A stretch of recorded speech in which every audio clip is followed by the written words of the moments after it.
Hey guys, what is up and welcome to another video. Today is gonna be, I think, like fun, probably a little bit frustrating, and very educational. The reason for that is we're gonna be doing the preliminary kind of like testing and fitting of the Link G4 Plus plug-in ECU for this car. We're pretty much gonna go through everything, make sure we have everything, load the base map, make sure it idles, then take it all out, put the factory ECU back in, and then I'm gonna start planning for what we're gonna be doing in the future.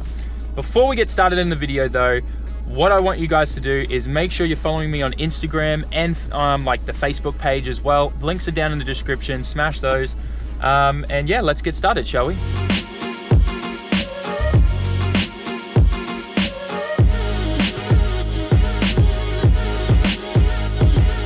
Okay, so this lovely mess here is my Link ECU package. It's a bit messy, I know, but that's just because I've been going through everything, all the user manuals and instruction manuals, making sure I've done everything right, ready for me to plug it in and do my first kind of preliminary testing and whatnot.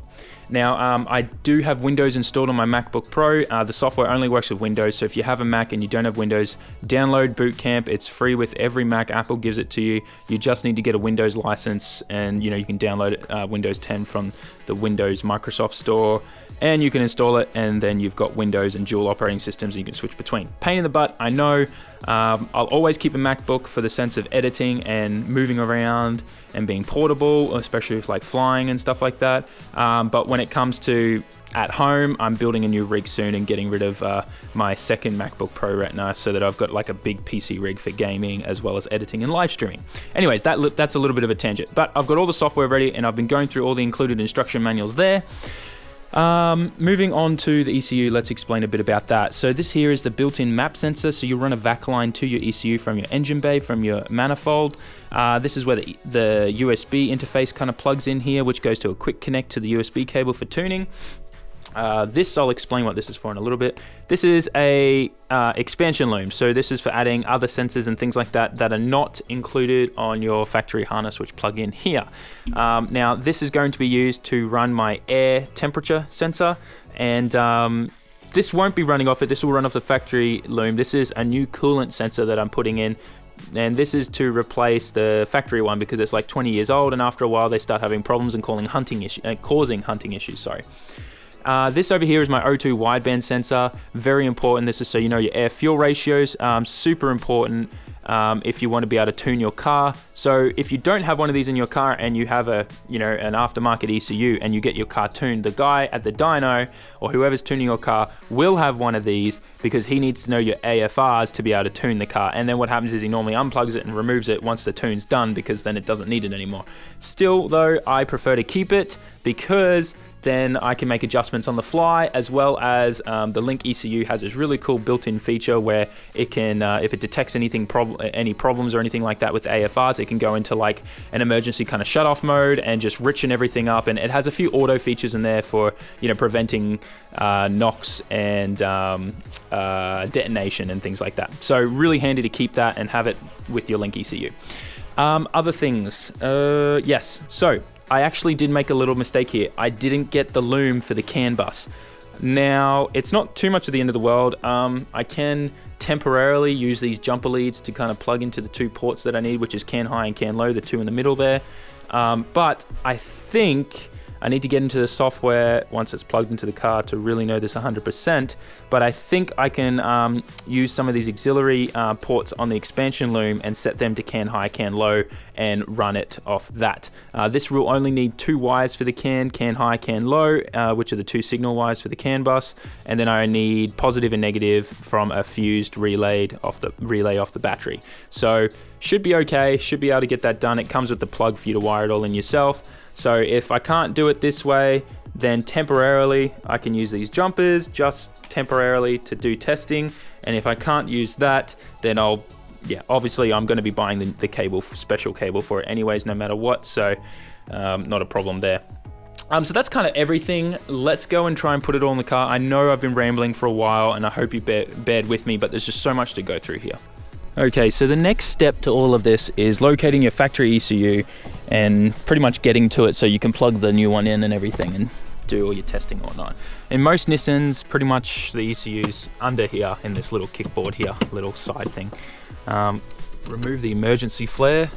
You guys probably won't have this. This is kind of only for people in Japan. I think in every other country it's kind of illegal to have firework flares in your car. And most Nissans have this plastic nut that you can just get to with your hand and undo. You may need to use a tool. You will need to use a tool to be able to get the bolt off the plug, but you can get this little plastic guy off with your hand. And then it's just a matter of pulling this off, and then you've got access to where the ECU is and unbolting it and pulling it out. So I'm going to do that now, set you guys on a time lapse, and we'll get it out, and then we'll start getting the Link stuff in, and we'll start playing around.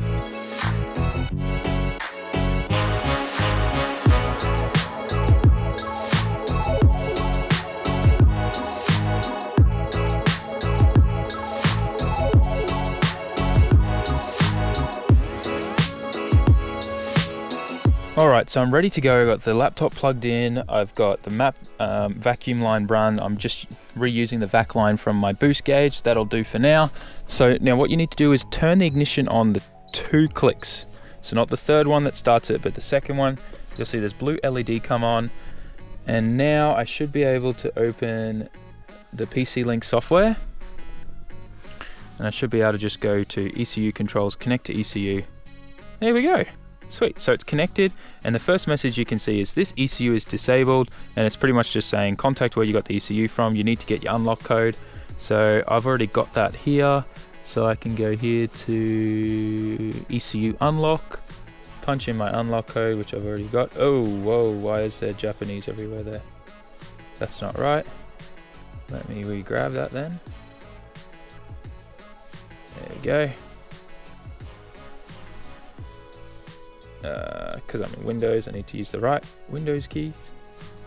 Ooh, fuel pump just turned on and started priming because the unlock has been put in. Now, this map, this fuel table is probably not going to be ideal. It should have the base map already loaded in here, so I do need to double check that. Double check here that the base map for Nissan. GTS GTR Extreme plugin, that's the base map there. We're going to click open, select yes to open the file and download the settings to the ECU. Yes. So it's now going to put that base map on there, and I can hear the fuel pump priming. So file open and download successfully. Do you wish to carry out a store command on the ECU? Yes.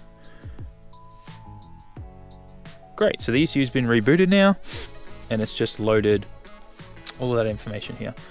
So from here, I'm going to have a play around, try and get myself familiar with everything, and we'll go from there. All right, guys, it is now showtime. I'm in the driver's seat, and I had to go through and clear out some areas and adjust some settings, remove some sensors that weren't there according to the base map. It was looking for like a fuel flex sensor and things like that. So anyways, I'm ready to do the first start. This fuel map by no means is anything that should be driven on. It's just for starting and idling and then trimming and fixing from there. So I'm going to turn the key and see what happens. I got everything pretty well set up here. I'm going to have to reconnect to the ECU because I just finished saving it and applying it. We're back and connected. Everything looks good here. Just check in general. Yep, so it's just telling me that there's no ethanol sensor and fault codes. There is one fault code. What is that? That's just a temp sensor. That's fine. I can clear that really quickly, and we should be good to start.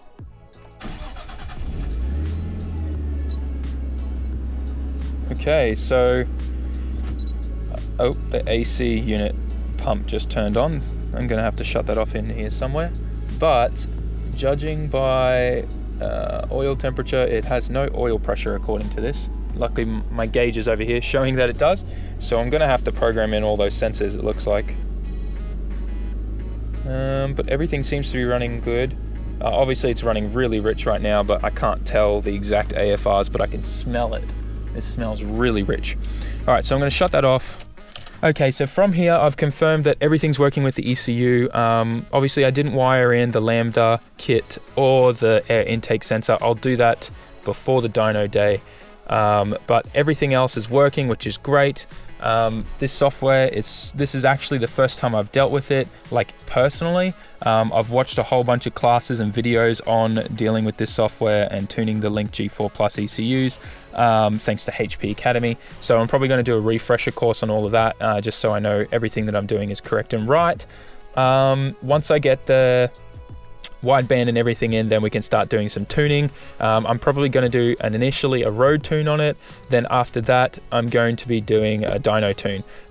Reason for that is I can try and clean it up the best that I can on the road. Then on the dyno, I can clean it up even more, and then it'll be pretty perfect from then, I'd say. For me to do a dyno tune though, I'm going to be renting some dyno time and actually renting the dyno from SDF. And obviously we'll have Oka-chan with me and stuff like that. And just so you guys know, like, I'm not doing this alone. This is the first car I'm tuning by myself. I'm pretty confident that I'll be okay as long as I follow all the instructions correctly, and you know, all the training and the teaching that I've been learning from HP Academy. I should be okay. They have a class and like this whole course dedicated just to Link G4 plug-in ECUs, and especially with tuning this particular type of car and things like that. So I should be okay, but I will have Oka-chan or Masa from SDF with me watching over my shoulder 100% of the time, so I don't make a silly mistake and blow everything up. Anyways, with that, I'm going to take that out, put the factory one back in, pack everything up, get inside because it's getting really cold, and then yeah, we'll go from there. Alright, so for now I'm packing everything back up in its boxes, at least until the CAN bus loom arrives for the Lambda kit, which is the O2 wideband sensor and whatnot.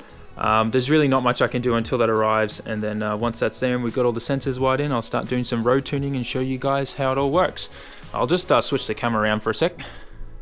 Alright guys, so I'm actually really excited about making these videos for you guys about tuning my car, and as I'm learning how to do EFI tuning. And the reason for that is, and I've said this in a previous video, is tuning is a science. It's not this black magic voodoo thing that only a select few amount of people can do. You know, you can do it, anyone else can do it. All they need to do is learn and understand the science, get confident, bit of experience, and you can tune just as good as anyone else out there. So I guess that's something I'm kind of passionate about, to show you guys that you guys can do it as well, and that's like a reason why I want to like keep showing you guys as I'm progressing along. Now, by no means am I an expert. This is the first car I'm ever going to tune, which is my own, and there's a reason for that is because I would never try and tune someone else's car unless I knew that I couldn't tune my own first. So every bit of learning and training that I've been going through to get myself confident and understanding the science of tuning and EFI tuning is there's a website or a company called HP Academy, and they do a whole bunch of video tutorials and classes and tutoring on how to do EFI tuning, as well as engine building and a few other things. But the biggest thing that they do is they offer this like package. It's like $400 US, and you pretty much learn all the basics and all the videos. There's like hundreds of videos, like 500 or something videos and all this stuff, and they go through and they show you everything base by base, like all the way through. And then they have a special, like another training thing where they show you all the ins and outs and everything that you need to know about the Link PC Link software and all the other softwares for like Motec and Heltec and things like that. So it's actually like a really good tool, and actually all the best tuners that I know learned how to tune and everything that they learned from them, HP Academy. So now they're not a sponsor or anything like that. I just think what they're doing is awesome. So if you want to get into the same thing, I highly recommend check out HP Academy. I'll put their link to their website down in the description.